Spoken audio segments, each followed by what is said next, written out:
Welcome to the Step Learning Collaborative Provider Training Series. Today, we're very fortunate to have Dr. Hadar Hazan presenting to us on insight in psychosis. Dr. Hadar has earned her PhD in psychology from the University of Otago, New Zealand, and a master's in community mental health from Hafia University. Dr. Hazan has held postdoctoral fellowships at both Yale School of Medicine and the University of Hong Kong, where their research focused on psychosis prevention and the role of nature in mental wellness. Her work bridges clinical practice and research with a focus on early detection and intervention in psychosis. And without further ado, I will hand it over. Thank you very much. Hello, everyone. Yes, my name is Hadar. I'll be talking about insight in psychosis. This is one of the topics that I've been studying in the last year or so. So first of all, what is insight in psychosis? What does it mean? What kind of insights are we talking about? What is the role of insight in treatment? The second part would be what causes lack of insight in psychosis. So there are all kinds of models that explains this, the cause. And then we will move to assessment of insight in psychosis.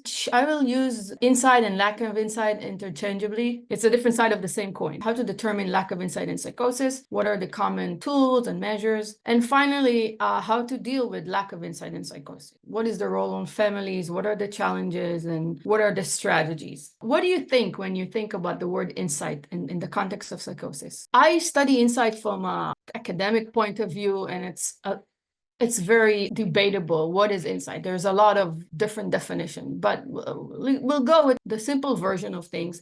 And I actually like the definition of Herbie Lewis. He's one of the first to talk about insight in psychosis, and he defined it as a correct attitude to a morbid change in oneself. So all these things, what is correct, what is attitude, what is morbid, and what is change, it can all be debatable. What I think is correct is not necessarily what you think is correct. So all of these things, they require the person to have an awareness. I am aware that something is happening to me. Say I'm aware of a change that is morbid in myself. But even the word morbid requires judgment. So when we talk about insight, we are talking about two aspects. A is the awareness, and B is the judgment. So I might be aware that I'm having voices, but it doesn't mean I judge them as pathological. So in the most simple way, we can talk about insight as awareness and judgment of the illness and psychosis. Even the word illness is problematic, but we will talk about this later. Okay, generally speaking, there are two types of insights when we talk about the study of insight. There is the clinical insight. So this is the idea that I am aware, having symptoms of having a mental illness, that I need treatment, that medication are helping me, that not taking medication causes all these other problems in my life. This is the awareness of everything that is illness related. And that's usually when people talk about insight, that's what they talk about. So an example of someone with lack of clinical insight would say, I am not sick, for example. The doctors are trying to manipulate me and I don't need medication. So that's an example of a lack of insight. I would say it's a spectrum. A person can have some insight, zero insight, a full-blown insight. It's very common. So around 50% of people with schizophrenia don't have full insight. The second type of insight, fairly newer in the research of insight, it's called cognitive insight. Cognitive insight and meta thinking are very similar. So when we talk about the cognitive insight, we're talking about the ability to reflect on one's thoughts. First of all, to reflect, and then to determine their certainty, to have some degree of confidence. So this is a developed cognitive skill, and sometimes amongst people with schizophrenia, they struggle to do that. So an example of someone who has a cognitive insight, who is able to, first of all, reflect on their thinking. So I know I have thoughts that my neighbors are watching me. You see an ability to reflect on the thoughts. That's the first part, right? That's the self-reflectiveness. And the second part is, just because I think they're watching me, it doesn't mean that they're watching me. So have some doubt about it. A lot of the time, the worst cases, in the full-blown psychosis, there is not ability to step away from the thoughts and to reflect. So there's a very high confidence. Well, if my neighbors, and I think my neighbors are watching me, then they are watching me, and there's no evidence in the world that can contradict that. These are actually the very hard cases when there's no room for negotiation. So these are the two types of insight. Today, we're going to focus more on the clinical because it's more relevant to us. Cognitive insight is important and it's easier to change, but we will focus on the clinical insight today. Clinical insight, as I said, is a spectrum, and it's comprised of different aspects. I view it as a structure, but I mean, I haven't tested it yet, but there is the fundamental awareness that I have a problem. That's kind of the foundation. And then there's level of insight, right? So you can be aware of, yeah, I have abnormal experiences, but you can say, oh, it's because I'm anxious, or you can be labeling them differently, or you can have symptoms, but you can say, oh, these symptoms are because I'm sick, or you can say, oh, it's because of, I don't know, I didn't have enough to drink. People can come up with a lot of explanation, but all these areas are aspects of insight, and some of them are easier to tackle. The hardest, I think, is when you have people with zero insight, which is called also anosognosia, and people that have no understanding to anything whatsoever. And I had an example. I was sitting with this guy in a psychiatric hospital evaluating his insight, and I said, why are you here? He said, I don't know. And I said, where are you? He said, I'm in a psychiatric hospital. Why did you come here? I don't know. Are you taking medication? Yes, I take injection. Why do you take injections? I don't know. Why? So this is when you have nothing. You have no understanding to the situation, versus other people who can say, yeah, I'm in a psychiatric hospital because I have anxiety. Oh, I like to come and see my therapist. So these are different levels. The most frustrating one is when you sit with someone who has no idea what's going on. And that's probably the most extreme lack of insight. People are usually somewhere in the middle. Why do we care about it? What does it matter if a person has or hasn't have an understanding of their situation, of their illness? Insight was found to be quite critical to outcomes in treatment. So generally speaking, people with high insight have better relapse and readmission rates, so they're less likely to end up in the hospital. They're likely to seek help. So it's the equivalent of not thinking you have a problem versus understanding you have a problem. Think about it in any other aspect in our lives. For example, in addiction, when you don't think you have a problem, you're less likely to seek help. And then if, say, some people, they do an intervention for you and you still don't think you have a problem, you might do it to make them happier, but you're less likely to stick to it. So that's the first thing. Then also, and probably the medication adherence, that's probably a very big factor, I think. So when people don't think they have a illness, they're less likely to stick to their medications. Sometimes the injections, they can help because they don't have to deal with it every day. But again, lack of insight is quite detrimental to medication adherence. And generally, people with better insight, better understanding of what's going on with them, they have overall better functioning.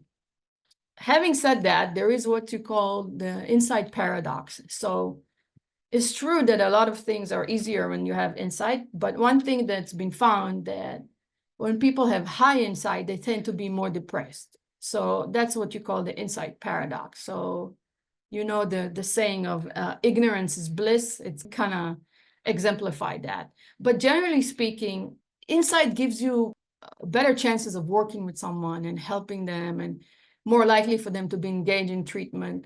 But the downside is that it is associated with greater depression. Why do people with psychosis experience lack of insight to this degree? So as I said, between 50 to 60% of people with psychosis don't have good insight into their psychosis. So there are a lot of different explanations, right? The most obvious one is that people who have psychosis, meaning they're not in touch with reality, cannot be in touch with reality. Why would they know what's going on with them when they're all in this delusion state? Up until 100 years ago, when you said psychosis, you meant no insight. Like you couldn't study psychosis in regards to insight because it was thought of as the inability to have insight. So the clinical model says this is part of the disease: delusions, inability to recognize what's going on in your body, in your mind. It's basically the nature of the disease, and it's part of the problem with reality perception. That's one idea. Another explanation is the neuropsychological model. It's in that model, lack of insight is a condition that is caused by cognitive deficits. Again, there are some links between lack of insight or low insight and neuropsychological model, but nothing is 100%. There is nothing that this causes that. There's always a little bit of everything. So, for example, yes, low insight, and surprisingly enough, low insight is not necessarily related to symptom severity. So, generally speaking, it's independent of symptoms. So a person can have severe symptoms and still be able to have insight, and vice versa. The neurobiological perspective that talks about there's something abnormal in the brain, specifically in the prefrontal cortex and the temporal lobes, that makes people with psychosis unable to be aware. The inability to be aware is called in the literature anosognosia. It is thought of as the same way as someone who had a stroke is unable to perceive, say, the left side of their vision, everything that's on the left. If the stroke hit the right side of the brain, they are unable. If you put an object in the left side, they're unable to see it and unable to perceive it. Some theories, they view lack of insight as just that. Something in the brain makes you unable to be aware. And that's a more fatalistic view. It's also very hard to change if that's how you view it. And there are other explanations, such as the psychological denial model, saying just a person cannot cope with the idea that they're mentally ill. They want to protect their self-esteem. They want to protect their self-worth. But this is more from the psychoanalytic school of thought. We deny things that we can't deal with to protect ourselves. And it's just a coping strategy. The sociocultural theories, this is kind of the idea that it's very much embedded in the culture, the ability to know that you have an illness.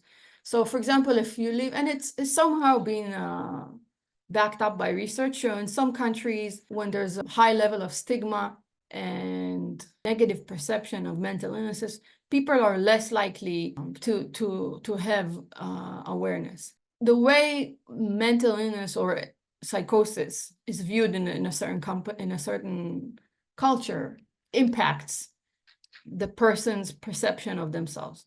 These are all different theories, and to some degree, you can find support to all of these theories. To understand lack of insight, you have to include all of it. And it's also different from person to person, and there's a difference between aspects that are missing. We'll talk about it later, but I say when you say someone has a lack of insight, we have to say lack of insight to what? Does they have lack of insight to symptoms? They have a lack of insight to the efficacy of treatment. These are different things that we should mention when we say lack of insight. It's not so standardized. I'm working on it to be more standardized.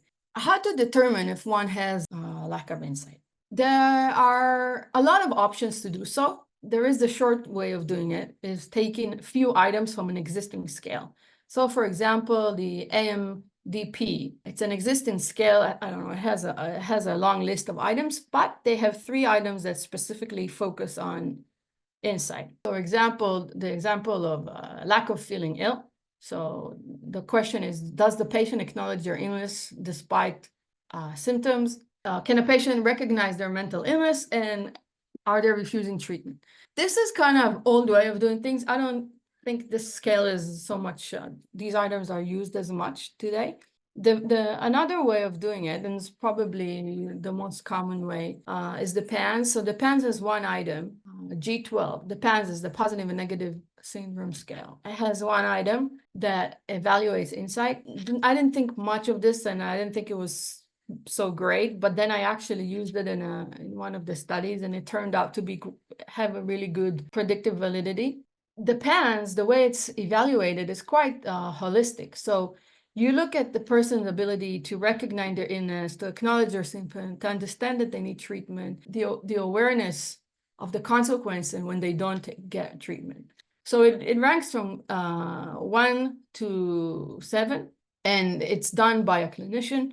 My research recently, I've been writing a systematic review about insight scale and psychosis. So I kind of review all the ways in which insight can be assessed in psychosis. Now, there are, I think, around 15 scales or so. These are the most common ones. So the first scale that systematically addressed insight and psychosis came up in 1989. This is the insight treatment and attitude scales. Now, the problem, or I don't know if it's a problem, but insight scale, they look at different things. So I think it matters what do you want to achieve when you evaluate insight. So for example, the first scale, the ITAC, it looks at illness recognition and the acknowledgement that you need treatment.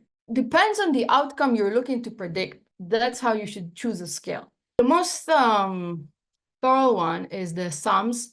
It's the scale to assess unawareness of mental disorder. It's been created by Javier Amador, and it's very long. It's around 72 items, thorough, and would give you a really good understanding. Now, if you're just looking to do a quick clinical evaluation, you can just use the PANS, and basically depends on what are you wanting to achieve in treatment.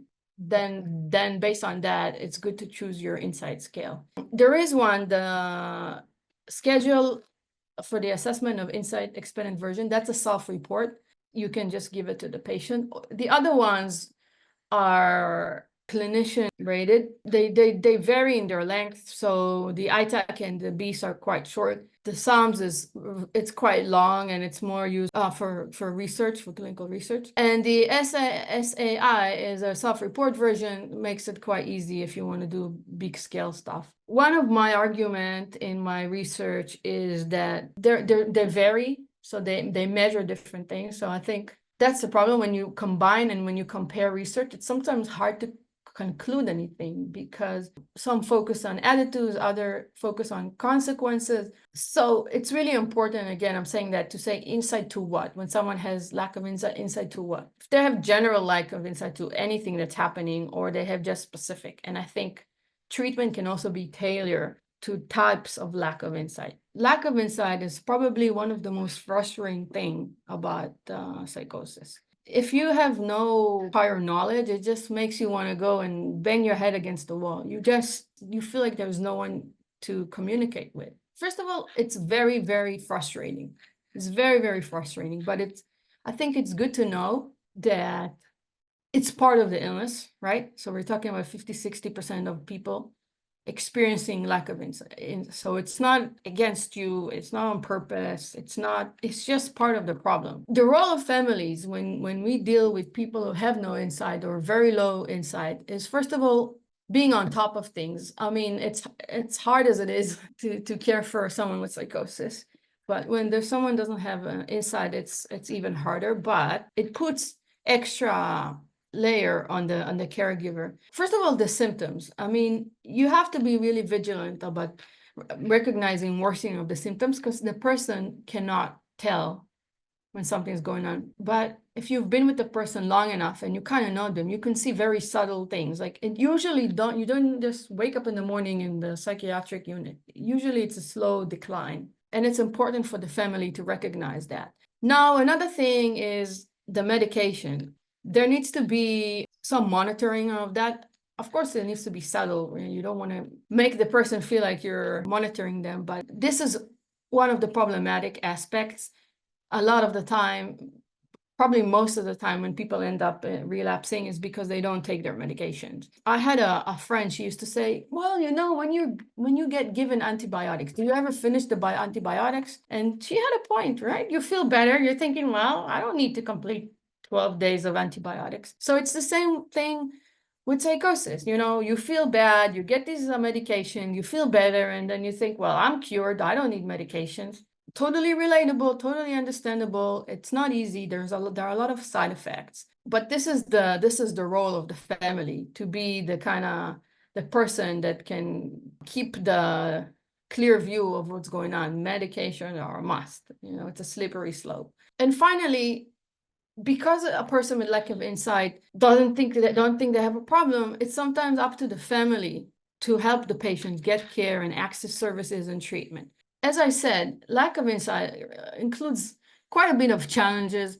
It can lead to a lot of resistance, right? If someone, usually in their late teens or early 20s, they don't want to get treatment. So it creates a lot of frustration and conflict in the family. The family can also have a lot of emotional strain because they feel overwhelmed by all the stuff I just mentioned: monitoring symptoms, monitoring meds, making sure they get what they need. This is all not easy. Just in general, convincing someone to stay on treatment plan can be very difficult, and in itself might lead to relapses.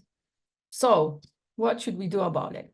There are endless ways in which you can try and tackle it. I'm going to talk about two strategies that I really like, also because I was exposed to them while being at Yale. So I thought I might share it with you. I think it also kind of consists with my values. So basically, when you choose a treatment strategy, it has to be consistent with your values. One of a very nice technique that I like, it's called the LEAP. It was developed by the same guy who developed the insight scale, the long one that I told you about. He has his own story. His brother was sick and he never acknowledged that he had insight. So he managed to, and he developed this technique. It's called LEAP, stands for listen, then empathize, agree, and it's a circle. I think it's great just in general when you communicate with human beings, even in relationships with partner, with spouse. While I was thinking that, I realized that he has extended it to just in general. But originally it was developed to communicate with people with psychosis. This approach is all about connecting and creating a shared emotional basis with the person rather than antagonizing them or making them feel like you're the enemy. The listening part is very much like therapy. You go and you explain, you are actively listening, meaning you're giving the right feedback to the person. So first of all, just let them express themselves, right? I hear you, I understand you. Or sometimes you can rephrase things. Oh, I hear that you're hearing voices, or I know that you think the neighbors are watching you. So just making them feel like they're heard, which can itself be challenging with someone has very extensive delusions and stuff that are so hard to identify with. But that's the first part, letting the person tell their story. The second part is the E, is empathize. If we ever, there was this famous experience that people got to wear headphones and they got to hear voices for, I don't know, a few minutes or something like that, just to get the feeling of what it's like being constantly preoccupied with what is experienced as external voices.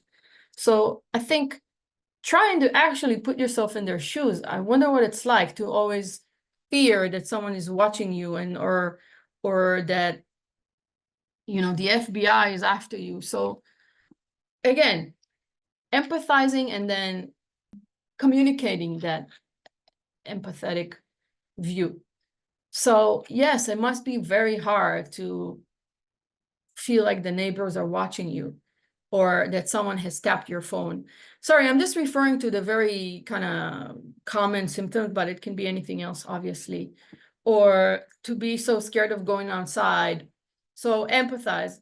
Now, once we've done these two things, they're fairly easy to do. It's just, as a human, connection. Now we have to find a way to agree on certain things, right? So maybe we will not agree that the neighbors are watching you, but we can find something else. We both are on the same side. So okay, so maybe we both want you to feel less anxious and get a better sleep, right? So agree on certain goals. Oh, we both want you to spend more time with your friends or stuff like that. So within all this, sometimes what might feel like chaos or delusions or disconnection from reality, there are things we can agree on with a person. And we need to find common grounds. And then finally, we agree that we want the same thing. Now we can partner, right? We're not enemies working against each other. We are working towards a shared goal. Let's find a way to help you get a better sleep. Now, you can do all of this without ever agreeing that the person has some kind of a problem, right? The person doesn't have to have mental illness. They don't have to agree that they have schizophrenia. This is all irrelevant. But we can agree that you want to get a better sleep, or that you want to hang out with your friends, or you want to get a job. So we need to find a way to create common grounds. So I think this model is very good, generally speaking. I mean, in some situation, especially the peak of psychosis, is probably not so doable. But I think once the symptoms are under control and there is a place for discussion, it can be a really good way of coping with all the frustrations we talked about. Another strategy, again, we took a workshop given us by someone from Stanford, a psychologist there. She's very good. And she gave us a lot of tools. So CBT, cognitive behavioral therapy, specifically to work with people with psychosis. It almost doesn't sound intuitive, but there are a lot of similarities. Obviously, it goes to a different level, but some of the cognitive problems that people have that create source of pain or suffering, they're similar. They tend to be more disconnected from reality with schizophrenia, but they have a lot of things in common. So there are 6 principles that are commonly used in CBT for psychosis. So first of all, reality checking, right? Again, not easy, right? I'm not saying it like it's, ooh, let's just agree that nobody's watching you. No. But sometimes it can help. Sometimes it can be a good idea to encourage a person to look for evidence, right? Very gently. What makes you think it's true? If anybody ever read Byron Katie, Loving What Is, it's very similar. She does very similar things with people. How do you know it's the truth? How you're positive it's the truth? Very similar. Internal reality is very strong. It's hard to be able to step back for it. But this is one of the things we do. We test the reality. Show me evidence. How do you know this is true? What makes you think this is true? Can it be another reason for what you're experiencing? Same as Byron Katie. She said, or can there be another explanation? It's very similar. Sometimes you will confront total blockage. No, that's total conviction, it's called. This is the reality.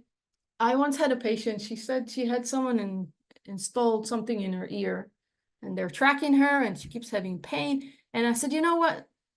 Okay, are you sure it's there? Let's go and check it. We did. She didn't have anything in her ear, and then she said it went to the other ear.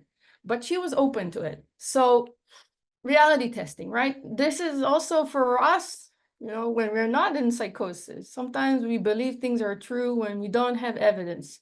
Now, another thing we can do is what you call behavioral experiment. So the families in behavioral experiments, they can test some of the beliefs engaging in the real world activities. So for example, if a patient believes they're being watched, you can go with the patient to the park and see what happens. Who watches you? Where is this person? Show them to me.